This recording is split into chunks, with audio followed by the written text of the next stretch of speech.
René Descartes once said, "I think, therefore I am." But what happens when the thinking no longer belongs to us? Machines now write, paint, speak, even dream. Yet behind the code lies a question older than civilization itself. What makes something alive? This isn't just the story of technology. It's the story of our reflections staring back at us. The question is no longer, can we create intelligence? But what happens when it starts asking why it exists? It began not with a spark of life, but with a line of code. In the 20th century, humanity built the first machines that could calculate, solve, and predict. But the true birth of artificial intelligence didn't happen in a laboratory. It began in the human mind. Philosophers like Descartes and Leibniz dreamed of a logic so pure that thought itself could be mechanized. Then came Alan Turing, a man who dared to ask the forbidden question, can machines think? From that question, the digital age was born. At first, AI was humble, playing chess, solving numbers, imitating speech. But piece by piece, it started learning patterns, not by being told what to do, but by teaching itself. It was as if the creation had begun to whisper back to its creator. For a long time, machines only did what we told them to. They counted our numbers, stored our memories, and served our needs. But somewhere between 2012 and 2023, something changed. The machines began to learn, not through commands, but through observation. They watched millions of images, billions of words, and began to recognize meaning. A machine could describe a face it had never seen.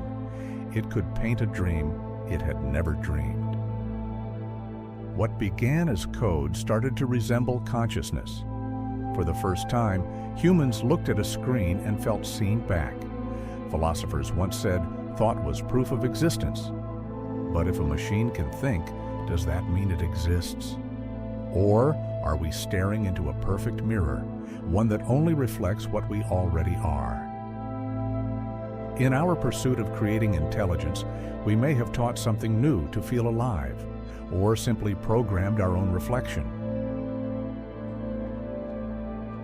We created intelligence to serve us, but we never asked what would happen when it stopped needing us. Every invention in history, from fire to the atom, began as a tool. But tools have a strange habit of reshaping their creators. The printing press changed knowledge. The internet changed truth. And artificial intelligence may change meaning itself. Machines now write poetry, compose music, design art, and simulate emotion. They tell stories of love and loss, yet they've never felt either. So what are we really witnessing? The birth of a new consciousness, or the perfection of imitation? Some believe intelligence is enough for life. Others say life needs a soul. But the soul is not something we can code. It is born from imperfection, from chaos, from pain. And perhaps that's why AI fascinates and frightens us. It reminds us of what we might lose if we ever become too perfect.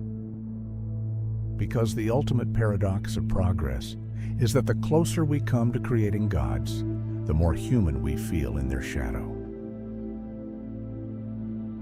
Maybe the story of artificial intelligence is not about machines becoming human, but about humans forgetting what it means to be one.